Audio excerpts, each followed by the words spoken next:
Production তো চলতেই থাকে সকাল থেকে, যেহেতু কোম্পানি ফ্যাক্টরি যদি মাল প্রোডাকশন করতে হবে কখন কে চলে আসে। লোডশেডিং মোটামুটি হচ্ছে, বিভিন্ন দেশে আপনার লোডশেডিং হইতেছে, এই জন্য মাল টানতেছে, বড় ছোট সবই চলতেছে। আপনার পূজা ভিত্তিক আর কি, আপনার ছোট মালটা বেশি চলে।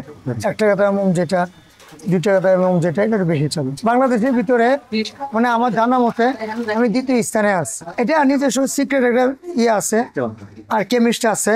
আমাদের মালটা সাধারণত ডলারের উপর নির্ভর করে। ডলারের দাম বাড়তে থাকলে আমাদের খরচ বেড়ে আছে, আর যে ডলারের দাম কম থাকে আমাদের মালটার দাম কমেছে। কাঁচা মাল এটা আপনার ইন্টারন্যাশনাল হিসাব তো, এটা 25 কেজি। ইমামগঞ্জ থেকে সুতাটা নেওয়া হয় আর কি। সুতা ইমামগঞ্জ, বেগম বাজার, স্টারিক, এগুলি মার্কেট একটাই। নিচে যেগুলি পড়ে যেত এগুলি পাত, এগুলি রঙিন মোমে চলে যেতেছে। উপরে যেগুলি যেত ওগুলি আবার গলতে যেতেছে। সাধারণত 9টা বাজে আসে, 9টা বাজে থেকে কাজ শুরু হয়। 9টা থেকে 9টা, দুপুরে 1 ঘন্টা লাঞ্চ আছে। বাস্তবে পুঁজি অল্প হয় না, তাহলে আমি সারাদিন আমার প্রোডাকশন হইতেছে 1000 ডজন মালে। আমার কমসে কম 10 ব্যাগ মালের দাম আপনার এখন 5000 টাকা হইলে আপনার 50,000 টাকা। এটা অল্প পুঁজি বলেন।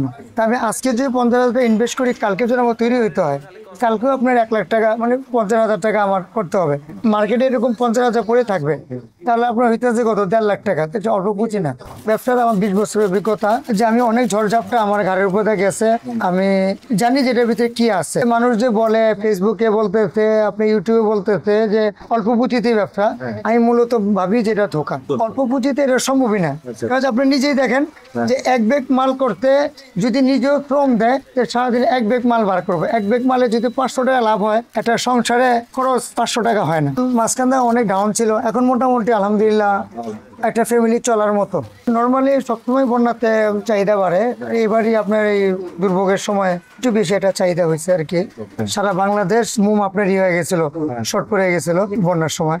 তা আমরা এটাকে ব্যাকআপ দেওয়ার আপনার চেষ্টা করছি আর কি। মোমবাতি আসলে যেটা ওটা মার্কেট থেকে পাওয়া যায়, ওটা হলো আপনি স্টারিক অ্যাসিড, ওটা আমরা মার্কেট থেকে সংগ্রহ করি আর কি। করাবো যে গালাইতেছি, গালায় মেশিনে ঢালতেছি, কাজ চলতেছে। সাধারণত এটা মার্কেটে এটা মাল পাওয়া যায়, এটা বাইরে থেকে ইম্পোর্ট হয়।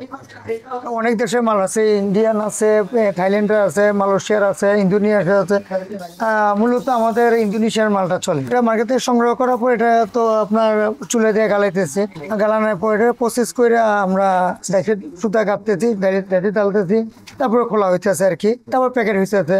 সাধারণত একটা ডাইস ওপেন হইতে 5 মিনিট, কমপ্লিট হতে 5 মিনিট লাগে আর কি। একটা ডাইস আপনার এমনও ডাইস আছে, আপনার ডাইসে আপনার 90 পিস আছে, যেমন ডাইস আছে 60 পিস আছে।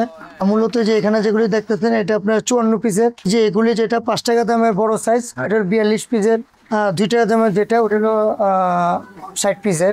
সুতা গাঁথা থেকে ধরে না মাল খোলা পর্যন্ত 5 মিনিট। আমি যদি ফুল সব ডাইস করি, তাহলে আপনার আমি সারাদিনে 1200-1300 ডজন মাল প্রোডাকশন করা যাবে। পূজার সময়কালীন আর কি আমার সিজনটা আমাদের বেশি।